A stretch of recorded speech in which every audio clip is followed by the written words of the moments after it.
Puji Tuhan ya, kita sudah masuk dalam minggu yang keempat di bulan Januari di tahun 2025 ya. Kita percaya dalam setiap musim hidup kita Tuhan turut bekerja, Tuhan turut menyertai kita, karena itu kita tidak lagi takut, kita tidak lagi khawatir menghadapi setiap musim dalam hidup kita. Amin. Dan tema kita masih tahun ini tentang bertumbuh dan berbuah ya. Kalau 2 minggu lalu saya berbicara juga tentang bagaimana berakar di dalam Tuhan ya, bagaimana kita mau bertumbuh, kita berbuah itu kita perlu berakar di dalam Tuhan. Kita harus memiliki fondasi yang kuat di dalam Tuhan, kita harus memiliki dasar yang kuat dalam Tuhan. Dan puji Tuhan minggu lalu juga dari Pak Pendeta Ayu Falo juga memberikan kita firman Tuhan mengenai bagaimana bertumbuh di dalam kasih Tuhan. Dan untuk pagi ini saya akan berbicara tentang bagaimana kita bertumbuh di dalam Tuhan. Kalau yang pertama saya bicara tentang berakar, yang kedua kita akan berbicara tentang bertumbuh di dalam Tuhan. Ya, kenapa kita masih tentang dasar-dasar bagaimana berakar, bertumbuh terlebih dahulu, baru kita bisa lanjut lagi untuk bagaimana pertumbuhan apa aja yang akan kita lewati, akan kita lalui di dalam tahun ini, tahun 2025 ya. Kita percaya kita semua mau bertumbuh, kita semua rindu untuk bertumbuh di dalam Tuhan. Jadi untuk pagi ini kita bicara tentang bertumbuh di dalam Tuhan. Karena kenapa kita harus bertumbuh dalam Tuhan? Karena saya yakin bahwa Tuhan itu mau bahwa kita itu menjadi pribadi seorang Kristen yang bertumbuh. Tidak hanya menjadi seorang Kristen yang hanya di titik tertentu saja. Tuhan mau kita tuh bertumbuh. Dan bertumbuh itu dalam berbagai aspek. Di Alkitab juga sudah katakan, bertumbuh dalam apa? Dalam iman kita harus bertumbuh. Dalam pengetahuan kita harus bertumbuh. Dalam kasih karunia kita juga harus bertumbuh. Banyak hal yang tentang pertumbuhan kerohanian kita, dan saya yakin Tuhan mau kita itu untuk bertumbuh. Dan saya percaya bahwa kita semua juga di sini rindu untuk bertumbuh. Amin. Kita semua rindu untuk bertumbuh. Kita nggak mau jadi pribadi yang stagnan. Kita tidak mau menjadi pribadi yang diam di tempat. Ya, kalau berbicara tentang bertumbuh, berkembang, bertumbuh ya, kalau secara medis ya, kita setiap, mungkin di sini juga ada mama-mama yang atau orang tua yang bawa anaknya setiap bulan ke posyandu ya. Bawa ke posyandu itu kita untuk mengukur. Apa yang kita ukur? Biasanya berat badan, tinggi badan ya. Itu buat melihat apa? Secara medis kita mau melihat pertumbuhan dari si anak itu. Dan ketika anak itu dikatakan sehat, ketika dia mengalami pertumbuhan setiap bulannya. Dalam hal apa? Berat badan, tinggi badan, ada pertumbuhan. Makanya kita secara medis bilang, oh dia sehat karena dia bertumbuh. Begitu juga dengan kehidupan rohani kita. Ya, kita harus mulai mengintrospeksi diri kita. Ibaratnya kita orang Kristen ini sedang pi posyandunya Tuhan. Kira-kira kita bertumbuh apa enggak? Kalau secara medis saja bisa bilang, oh kamu sehat kalau kamu bertumbuh. Berarti di dalam kehidupan Kristen kita, ketika kita enggak bertumbuh, kita harus introspeksi kita. Kesalahannya di mana ini? Kenapa kita bisa sampai nggak bertumbuh? Ada sesuatu yang tidak baik berarti dalam hidup kita. Ada sesuatu yang tidak baik berarti dalam kekristenan kita. Kenapa akhirnya kita nggak bertumbuh? Itu yang menjadi introspeksi kita. Kita harus koreksi diri kita sama Tuhan. Kita ini sudah bertumbuh apa belum? Ketika kita datang ke posyandunya Tuhan, Tuhan ukur kita. Kita ini bertumbuh atau belum? Berbagai macam dalam kesehatan, contohnya kenapa dia nggak bertumbuh? Mungkin dia ada sakit penyakit, ya, atau mungkin cara polanya makan dia yang tidak betul, cara pemberian nutrisinya kepada anak nggak baik, pola asuhnya tidak baik, pola makanan bergizinya yang dikasih juga tidak baik asupannya. Itu akan mempengaruhi pertumbuhan secara jasmani, secara medis. Begitu juga dengan kehidupan rohani kita. Pola apa yang kita pakai, cara apa yang kita pakai, bagaimana cara kehidupan kita, bagaimana cara kita menghidupkan Tuhan di dalam hidup kita. Bagaimana kita cara membangkitkan Roh Kudus dalam hidup kita. Itu yang harus kita introspeksi lagi, harus kita merenungkan di dalam Tuhan. Bagaimana pertumbuhan kerohanian kita? Jangan sampai kita sedang sakit secara rohani, ya. Jangan sampai kita sakit secara rohani. Kita boleh setiap minggu ke gereja, kita boleh setiap minggu mungkin pelayanan juga. Tetapi kita masih menyimpan amarah, kita masih menyimpan kepahitan, kita masih menyimpan dendam. Itu akan menjadi membelenggu hidup kita, dan akhirnya kita tidak bisa bertumbuh. Sama seperti medis, kita menyimpan satu penyakit dalam hidup kita, yang akhirnya kita nggak bisa naik berat badan. Kenapa? Karena kita ada sakit dalam tubuh kita. Kita mau usaha bagaimanapun, kita mau pola makan kita beri makan, kita sudah betul, semua sudah betul, tapi dalam diri kita masih ada sakit, penyakit. Apalagi penyakit kronis yang sudah menahun. Penyakit kronis itu penyakit yang sudah menahun, lama, ditimbun lama. Kalau akut itu secara medis yang langsung tiba-tiba sakit. Tapi kalau penyakit kronis itu penyakit yang lama, pelan-pelan tapi dia bertumbuh terus. Nah itu yang berbahaya. Begitu juga kehidupan rohani kita. Kalau kita menyimpan amarah, dendam, sakit hati, kepahitan, itu adalah penyakit-penyakit kronisnya kita sebagai orang Kristen. Salah satu contoh-contohnya. Kenapa? Kita simpan mungkin dari SD. Kita simpan perlakuan orang tua kita. Mungkin kita simpan dari masa pacaran suami kita yang sekarang sudah jadi suami atau istri kita, tapi dari masa pacaran kita simpan itu. Kita pendam. Itu akan terus membelenggu kita. Karena itu sangat penting bagi kita, ya, kalau mau bertumbuh kita introspeksi dulu sama Tuhan. Kita renungkan dulu sama Tuhan. Apa yang membelenggu kita? Kita harus lepasin itu dulu. Ya. Bertumbuh nggak berbicara tentang seberapa lama kita udah ke gereja. Mau kita baru 1 minggu terima Tuhan. Mau kita udah 1 tahun terima Tuhan. Mau kita 10 tahun terima Tuhan. Mau kita udah 50 tahun terima Tuhan dan ke gereja. Kita tetap harus bertumbuh. Sampai pada waktunya kita dipanggil Tuhan, itulah kita akan berhenti untuk bertumbuh. Selama kita hidup, selama kita masih diberikan napas sama Tuhan, kita harus terus bertumbuh. Bertumbuh. Tidak ada titik ujungnya. Sampai terakhir kita udah gak bernapas. Karena itu pertumbuhan rohani itu sangat penting bagi kita. Pertumbuhan rohani itu sangat penting bagi kita. Firman Tuhan juga katakan itu. Kita harus terus bertumbuh di dalam Tuhan. Ya, kita bertumbuh dalam Tuhan. Saya percaya kita semua rindu untuk bertumbuh di dalam Tuhan. Amin. Kita tidak mau terbelenggu oleh hal-hal dunia. Kita nggak mau terbelenggu oleh hal-hal yang membuat dosa. Kita tidak mau terbelenggu oleh hal-hal yang membuat kita akhirnya terjerat dan tidak bisa bertumbuh. Ya. Dan kita percaya bahwa tahun ini kita pasti akan bertumbuh. Kalau tahun lalu kita sudah mengalami terobosan, kita sudah menerobos hal-hal yang nggak mungkin di hadapan kita terobos. Tahun ini kita akan bertumbuh lebat lagi. Kita akan bertumbuh lebih dahsyat lagi. Amin. Dan pagi ini kita belajar tentang bertumbuh di dalam Tuhan. Ya, dalam firman Tuhan dari Kolose 2 ayat 6 sampai 10. Kolose 2 ayat 6 sampai 10. Ini juga firman Tuhan yang sudah kita bacakan pada saat 2 minggu lalu, ya, saya juga membicarakan tentang ini.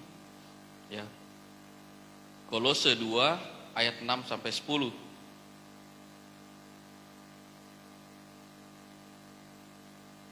Pagi ini kita akan belajar 4 poin dasar bagaimana kita bisa bertumbuh. Dasarnya itu apa untuk kita bertumbuh? Ya. Kolose 2 ayat 6 sampai 10 kita bisa baca bersama-sama. Firman Tuhan berkata, "Kamu telah menerima Kristus Yesus Tuhan kita, karena itu hendaklah hidupmu tetap di dalam Dia, hendaklah kamu berakar di dalam Dia dan dibangun di atas Dia.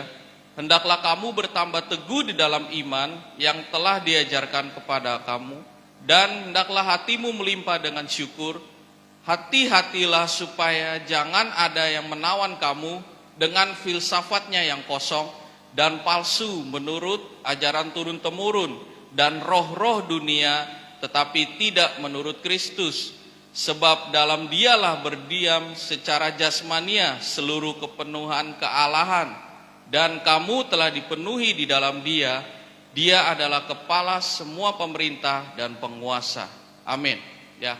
Dalam Kolose 2 ayat 6 sampai 10 kita akan belajar 4 poin bagaimana dasar kita untuk bertumbuh di dalam Tuhan. Ya. Yang pertama yaitu di ayat 6 dikatakan bahwa kamu telah menerima Kristus Yesus Tuhan kita dan hendaklah kamu tetap hidup dalam Dia. Yang pertama itu menerima Kristus sebagai Tuhan bagi diri kita. Saya percaya ketika Rasul Paulus menulis firman Tuhan ini, dia tidak berbicara kepada orang-orang yang sedang sakit, dia tidak berbicara kepada orang-orang yang belum kenal Tuhan, ya. Dia berbicara kepada jemaatnya yang telah menerima Kristus Yesus. Dia berbicara kepada orang-orang Kristen yang telah menerima Kristus Yesus. Nah, di sini katakan kalau kita mau bertumbuh, kita harus menerima Kristus sebagai Tuhan bagi hidup kita. Ya. Dalam kehidupan anak-anak Tuhan, banyak yang mengendaki Kristus itu sebagai Tuhan dan Juru Selamat yang mengampuni dosa dan menyelamatkan. Banyak yang menghendaki Yesus itu Kristus sebagai Juru Selamat yang mengampuni dosa dan menyelamatkan. Tetapi bukan sebagai Allah yang berdiam diri di dalam hidup dia. Jadi konsepnya jangan terbalik, ya. Kita terima Yesus Kristus Tuhan dalam hidup kita, itu betul-betul kita terima Yesus Allah dalam diri kita, memenuhi hidup kita, menguasai sepenuhnya hidup kita. Bukan kita terima Yesus karena kita tahu Yesus itu adalah Allah pengampun, bahwa Yesus itu dapat mengampuni setiap dosa kita. Tetapi karena kasih karunia Allah, Tuhan Yesus lahir itu untuk menebus dosa-dosa kita. Kenapa jadi demikian? Karena akhirnya ketika kita menerima Yesus, oh ya, saya menerima Yesus karena Yesus itu Maha Pengampun. Akhirnya kita terbelenggu lagi, jatuh lagi di dalam dosa. Kita terbelenggu lagi, kita jatuh lagi dalam kehidupan dunia. Kenapa kita pikir, oh Tuhan ini Maha Pengampun kok. Kita tahu kok itu dosa, kita tahu kok itu salah. Tetapi kita bilang Tuhan ini Maha Pengampun. Ya. Terakhir hidup kita itu kita mau hidup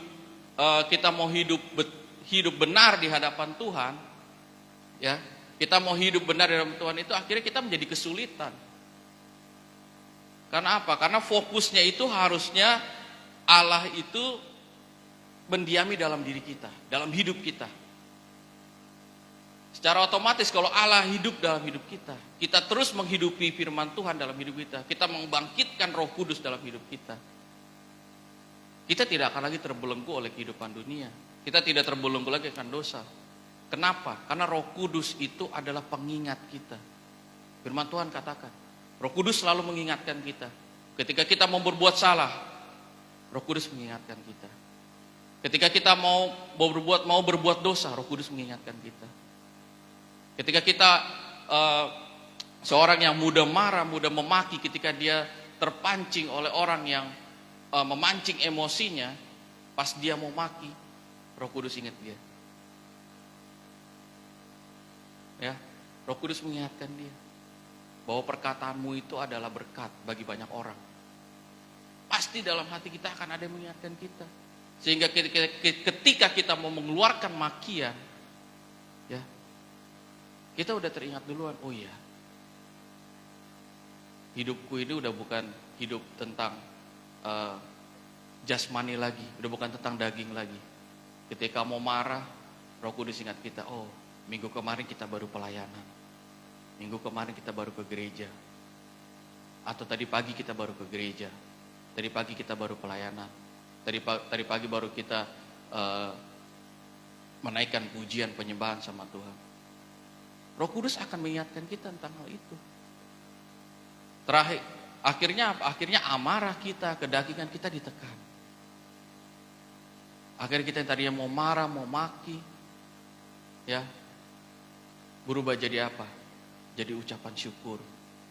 Terima kasih Tuhan, kalau masih ada orang yang masih menguji kesabaran, beta pun sabar, beta pun emosi. Dan terima kasih Tuhan, terima kasih Roh Kudus mengingatkan beta. Beta gak boleh lagi maki-maki. Dan itulah pertumbuhan. Ya, ketika kita berbicara tentang bertumbuh, hidup kita nggak lagi sama seperti yang dulu. Ya, ketika kita bicara bertumbuh, hidup kita nggak lagi sama dengan yang dulu. Hidup kita nggak lagi sama dengan kehidupan dunia. Ya, menjadikan Kristus Tuhan sebagai Tuhan dan Allah, ya, berarti menunjukkan bahwa suatu sikap kita mau taat dan setia sama Tuhan. Ya, menjadikan Kristus sebagai Tuhan dalam hidup kita, itu berarti kita mau taat dan setia melakukan kehendak Tuhan. Amin.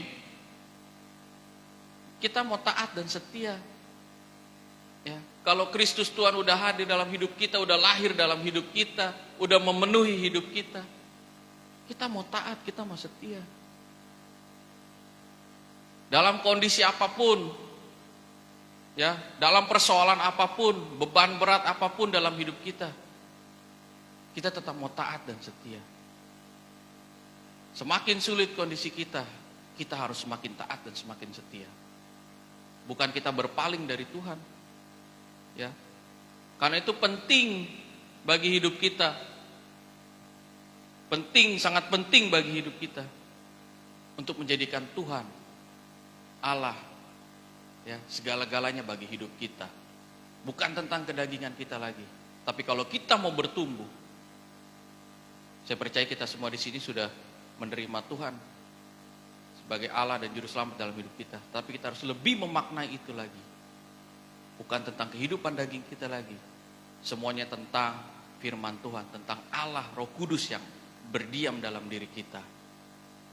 Karena itu kita mau taat, kita mau setia, ya, kepada segala sesuatu apa yang difirmankannya bagi hidup kita.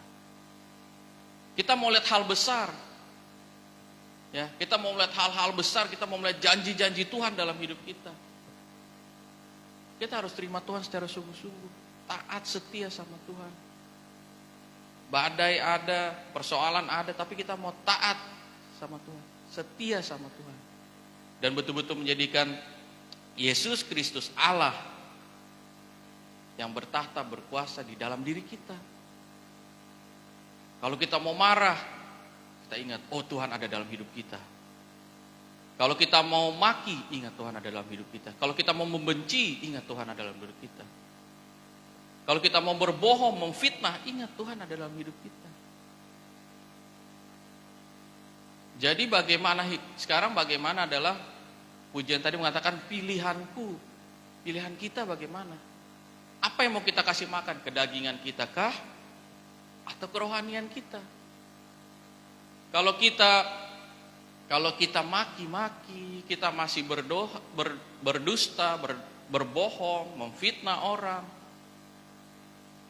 itu kita sedang kasih makan setan dalam hidup kita. Kenapa? Karena itu yang setan mau, perpecahan, amarah, dosa. Karena itu kita harus betul-betul memberi makan rohani kita. Tubuh rohani kita kasih makan. Ya. Menjadikan Kristus sebagai Tuhan juga berarti menjadikan Dia prioritas utama dalam hidup kita. Fokus kita hanya sama Tuhan. Fokus kita betul-betul hanya sama Tuhan. Kalau kita berbicara tentang fokus, itu adalah kemampuan konsentrasi pada tingkat kepekaan suatu objek. Dengan kata lain, fokus itu merupakan memusatkan perhatian kita. Nah, kalau kita udah berbicara tentang fokus sama Tuhan, berarti pusat perhatian kita sama Tuhan. Kita sedang menghadapi masalah keuangan, fokus kita jangan sama duitnya, jangan sama nominal rupiahnya. Fokus kita sama Tuhan, berdoa sama Tuhan. Minta jalan keluar, minta kekuatan sama Tuhan. Ketika kita berdoa sama Tuhan, fokus kita sama Tuhan, ya, kita juga akan diberikan hikmat untuk apa yang harus kita lakukan. Ya, kita fokus sama Tuhan, kita mengalami masalah ekonomi, kita fokus sama Tuhan, berdoa sama Tuhan. Sambil kita bekerja, melakukan apa yang kita bisa kerjakan, sesuai dengan profesi kita masing-masing. Ya, dari situ Tuhan akan memberkati pekerjaan kita. Kita yang rindu untuk mendapatkan pekerjaan juga, kita fokus sama Tuhan, taat setia sama Tuhan. Minta Tuhan tuntun terus, berikan hikmat. Tapi kita juga sambil mencari kerja. Nanti Tuhan yang akan berikan kita. Tuhan akan membukakan pintu-pintu yang tadinya buat kita tuh menurut kedagingan kita itu tertutup, udah gak mungkin. Tetapi kalau kita fokus sama Tuhan, mengandalkan Tuhan, pintu-pintu akan Tuhan bukakan bagi kita. Ya, kita akan hidup akan semakin diberkati Tuhan. Karena itu kita harus menjadikan Kristus Tuhan prioritas utama dalam hidup kita. Kalau kita mau bertumbuh, kita harus jadikan itu. Ya, itu poin yang pertama, menerima Kristus Tuhan bagi hidup kita. Poin yang kedua, dalam 6 dikatakan, kalau kita menerima Kristus, karena itu hendaklah hidupmu tetap di dalam Dia. Ya. Selain kita memberikan Kristus dalam hidup kita, kita juga harus tetap hidup di dalam Dia. Itu berarti apa? Itu berarti ketika kita memutuskan untuk menerima Tuhan Yesus Kristus sebagai Tuhan dan Juru Selamat dalam hidup kita itu udah lahir baru. Hidup kita itu udah gak sama lagi dengan hidup kita yang lama. Kalau kita hidup tetap di dalam Tuhan, berarti terima Yesus, lahir baru, tetap hidup seperti itu. Jangan sama lagi kayak dulu, kayak sebelum kita menerima Tuhan. Mungkin dulu kita terima Tuhan, hidup kita masih suka-suka kita sendiri, masih mengalahkan kedagingan kita, kekuatan kita, pikiran kita. Ya. Tetapi ketika kita terima Tuhan Yesus Kristus dalam hidup kita lahir baru dan hidup kita harus tetap di dalam Dia. Kita nggak lagi sama. Hidup kita berubah. Kalau kita mengandalkan kedagingan kita untuk merubah hidup kita, ya, mungkin bisa, tetapi itu tidak akan bisa bertahan lama. Dalam kondisi tertentu mungkin bisa, gue bisa menghadapi ini. Mengandalkan akal pikiran kita bisa. Tetapi ketika dalam kondisi yang lebih berat, kalau kita nggak betul-betul mengandalkan Tuhan, kita nggak betul-betul lahir baru, kita nggak akan bisa. Kita akan kalah lagi dalam kondisi dunia. Karena yang memberikan kita kekuatan ketika kita menghadapi badai, itu adalah Tuhan Yesus sendiri.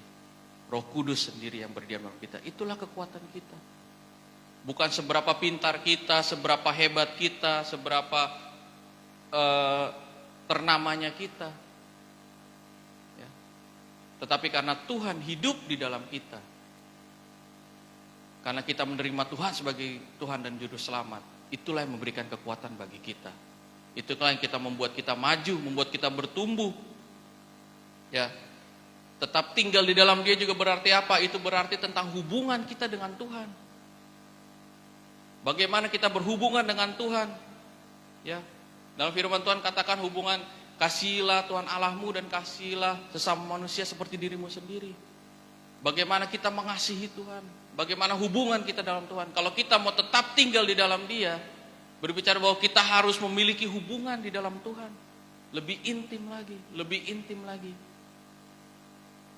Karena itu apa penting bagi kita punya waktu berdoa, punya waktu untuk berpuasa, punya waktu untuk memuji, memuliakan Tuhan, punya waktu untuk membaca firman Tuhan.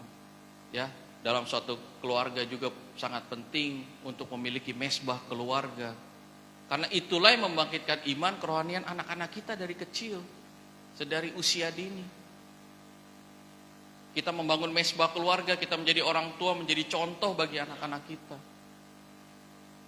Dan itulah caranya supaya kita tetap tinggal di dalam Dia. Hubungan kita dengan Tuhan itu harus lebih intim lagi, lebih erat lagi dengan Tuhan.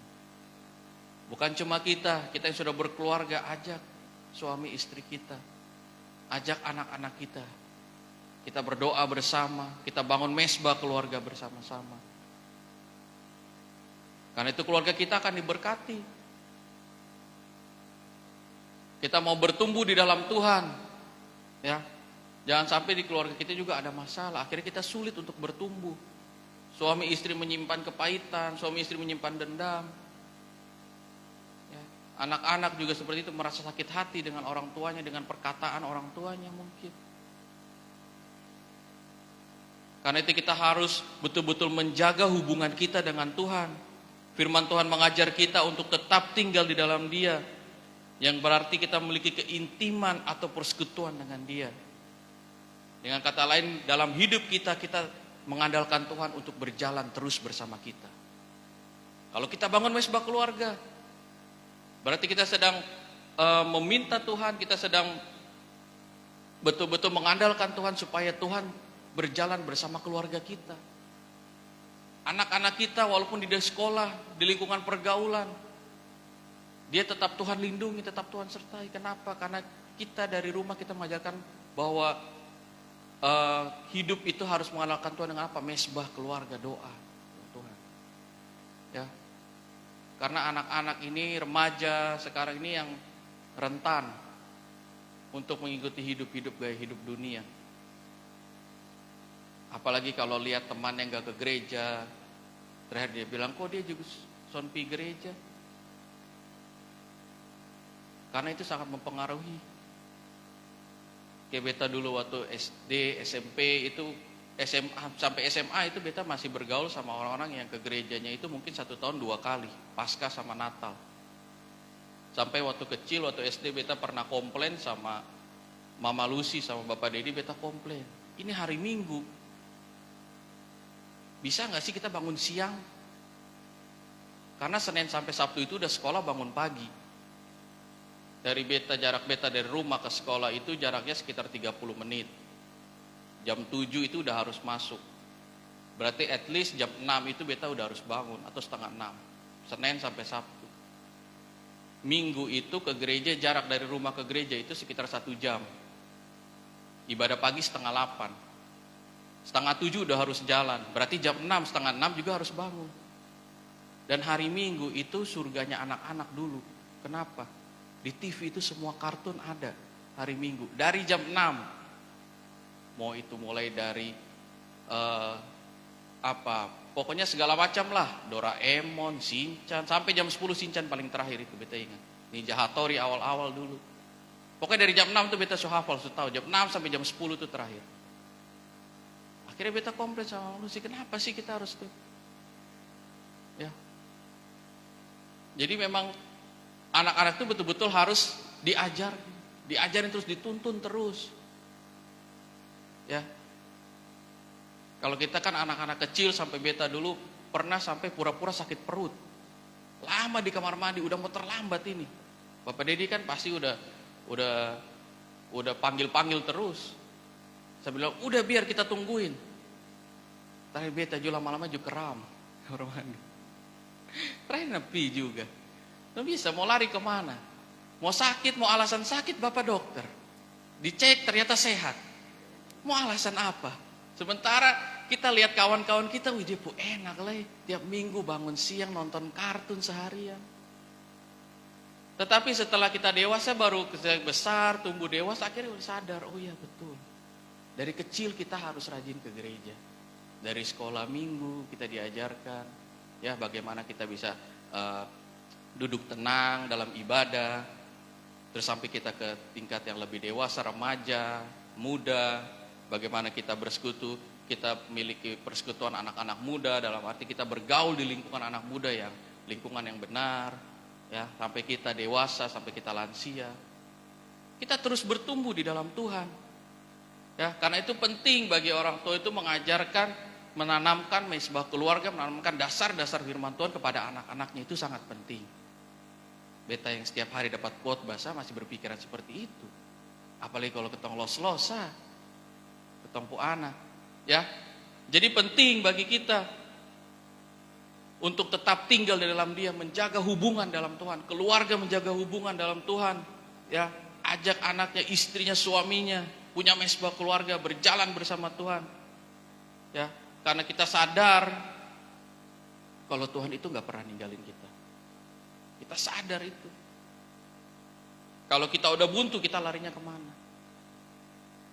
Kita tahu ketika anak-anak remaja masih mencari jati dirinya dia secara psikologis juga, ya. Anak remaja, usia SMP, SMA itu masa-masa mencari jati diri. Dia mau dengar orang tua kok, mau dengar kawan-kawan kok. Apalagi saya katakan media sosial saat ini sangat jahat, mau dengar media sosial kok. Karena itu penting bagi kita untuk terus membimbing anak-anak kita di dalam Tuhan. Terus tanamkan firman Tuhan. Kasih tahu kalau kamu ada masalah, kamu harus berdoa sama Tuhan. Kembali sama Tuhan. Minta kekuatan sama Tuhan. Ya. Dan kita harus mengatakan bahwa Tuhan selalu berjalan menyertai kita. Tuhan lain kasih kita kekuatan. Kita harus tanamkan itu, kita harus ajarkan itu. Ya. Kalau kita udah menerima Tuhan, kita tetap tinggal di dalam Tuhan. Kita menjaga hubungan kita dengan Tuhan. Kita menjaga hubungan kita dengan sesama, menjaga hubungan kita dengan Tuhan. Ya. Karena itu iman kita akan menjadi lebih teguh lagi di dalam Tuhan. Amin. Ya. Jadi yang kedua, kita tetap tinggal dalam Dia, menjaga hubungan dengan Tuhan, lebih intim lagi dengan Tuhan. Yang ketiga adalah kita akan, di ayat 7 kita akan berakar di dalam Dia dan dibangun di dalam Dia. Ya, 2 minggu lalu saya sudah berbicara tentang berakar. Fondasinya dalam Tuhan, akar kita dalam Tuhan. Kalau kita mau bertumbuh, akar kita harus kuat. Kita harus berakar di dalam Tuhan. Ya. Saya ingin katakan lagi bahwa ketika kita berakar di dalam Tuhan itu, kita mau ada badai angin apapun, kalau akar kita kuat merambat ke kanan ke kiri dalam tanah, itu kita akan tetap berdiri kokoh, berdiri teguh. Dan kita harus punya akar yang kuat dalam hidup kita, ya.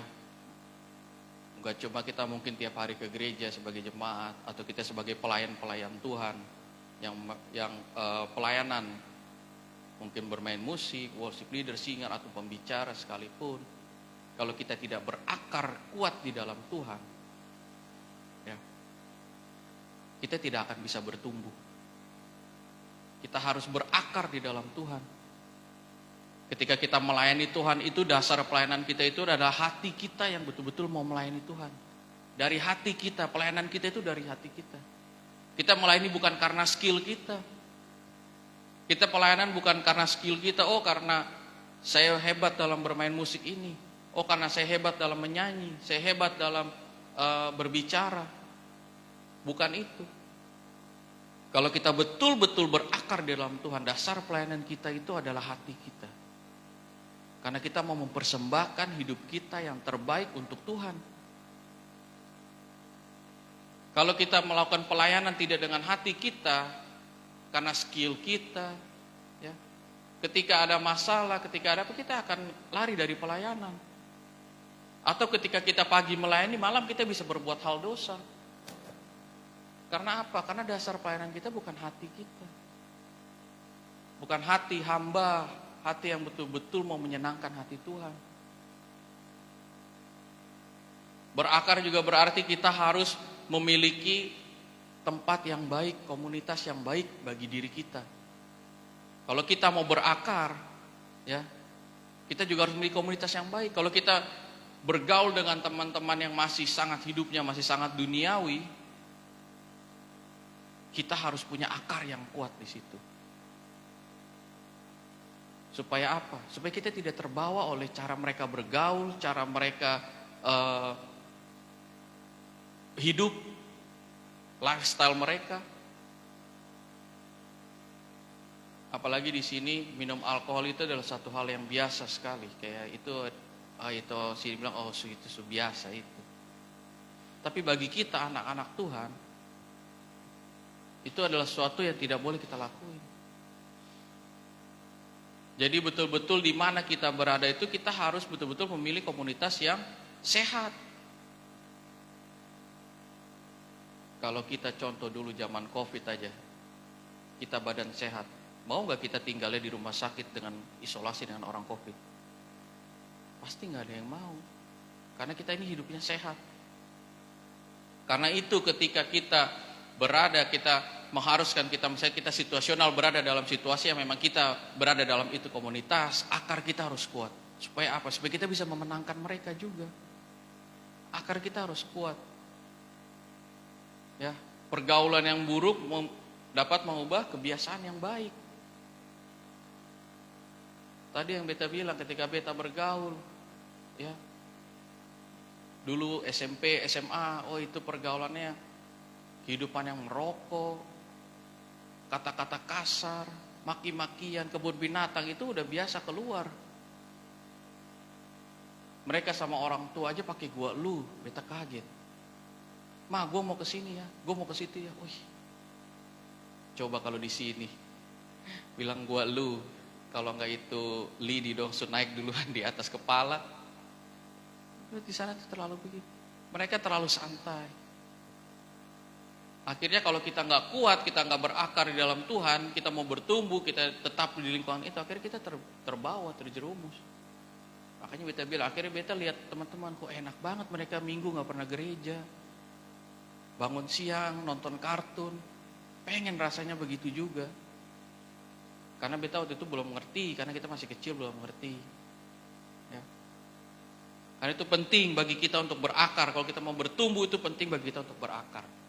Ya, kita menerima Yesus Kristus, Tuhan kita hidup tetap dalam Dia, ya, dengan menjaga hubungan intim dengan Tuhan, dan kita akan berakar di dalam Dia.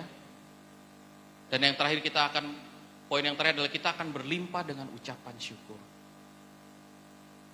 Kalau kita mau bertumbuh, kita harus menerima Kristus Yesus sebagai Tuhan dan Juru Selamat dalam hidup kita. Kita mau hidup tetap dalam Dia.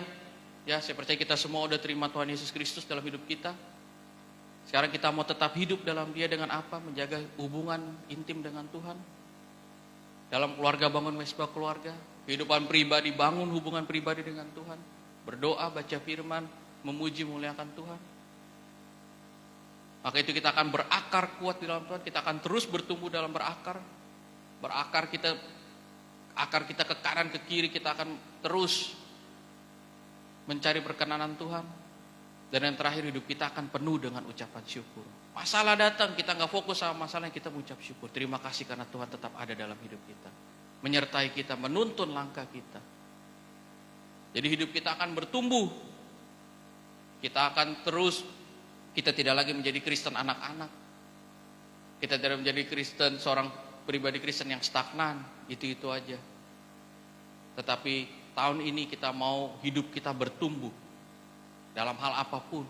Dalam keluarga kita bertumbuh, dalam ekonomi kita bertumbuh, dalam iman kita bertumbuh, pengenalan akan Tuhan kita bertumbuh, kerohanian kita bertumbuh. Kita percaya tahun ini adalah tahun pertumbuhan bagi GBI Hope. Amin. Jadi karena itu kita harus terus mengandalkan Tuhan, fokus sama Tuhan. Ya, kita berakar, bertumbuh. Dan nanti kita akan berbuah-buah lebat menjadi berkat bagi banyak orang. Amin. Demikian firman Tuhan, kiranya firman Tuhan memberkati kita.